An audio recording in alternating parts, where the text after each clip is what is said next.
ఇది నా ఇల్లేగా, నేను మా ఇంట్లోనే ఉన్నాను, హైదరాబాద్లో ఉన్నాను.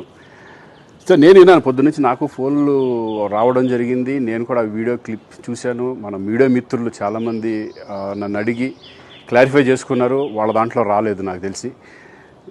చాలా ఇట్లా శ్రీకాంత్ ఇలా బెంగళూరులో రేవ్ పార్టీకి వెళ్ళాడు, హేమ వెళ్ళింది, ఈ టైప్లో ఏవో వచ్చినాయి. నిజంగా నాకు నవ్వు వచ్చింది. ఇంట్లో వాళ్ళందరూ నవ్వుకున్నాం. ఇదేంటిది, మొన్న ఏమో విడాకులు ఇచ్చి పిచ్చేశారు నా భార్యతో, ఈరోజేమో రేవ్ పార్టీలకి వెళ్ళాడు అని వచ్చేసినాయి. కానీ ఒకటి, వాళ్ళు కొంచెం తొందరపడ్డంలో ఇది లేదనిపించింది. ఎందుకంటే వాడెవడో, అతను ఎవరో కానీ కొంచెం నాలాగా ఉన్నాడు. వాడు కొంచెం ఇలా కప్పుకొని, అది గెడ్డం ఉంది, బట్ ఇప్పుడు గెడ్డం నాకు లేదు కానీ, బట్ గెడ్డంతో నేను షాక్ అయ్యాను. ఇదేంటిది నాలాగా ఉన్నాడు ఏంటి అని నేనే షాక్ అయ్యాను. సో దయచేసి ఎవరు నమ్మొద్దు. ఎందుకంటే రేవ్ పార్టీలకి వెళ్ళే కల్చర్ నాది కాదు, పబ్ కల్చర్ మనిషిని కాదు నేను.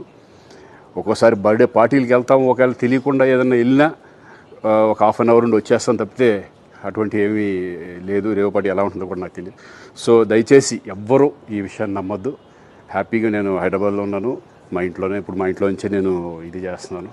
సో దయచేసి మీడియా మిత్రులందరికీ కూడా నేను చెప్పేది ఏంటంటే, ఏ విషయం కరెక్ట్గా తెలుసుకోకుండా మీరు కూడా థంబ్నైల్స్ పెట్టేసేసి, నా బొమ్మ వేసేసి రేవ్ పార్టీలో పట్టుబడ్డ శ్రీకాంత్ ఈ టైప్లో వేస్తున్నారు. కాబట్టి దయచేసి ఎవరు నమ్మొద్దు.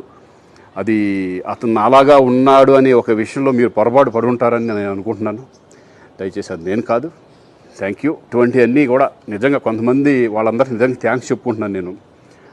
కొంతమంది మీడియా మిత్రులు నాకు డైరెక్ట్గా తెలుసు కాబట్టి, వాళ్ళ ఫ్రెండ్స్ లాగా నన్ను ఇచ్చేస్తారు కాబట్టి, వాళ్ళందరూ నన్ను డైరెక్ట్గా అడగడం, నేను చూసి ఇద్దరు నవ్వుకోవడం, వాళ్ళు వాళ్ళ దాంట్లో వేయకుండా చూశారు కొంతమంది.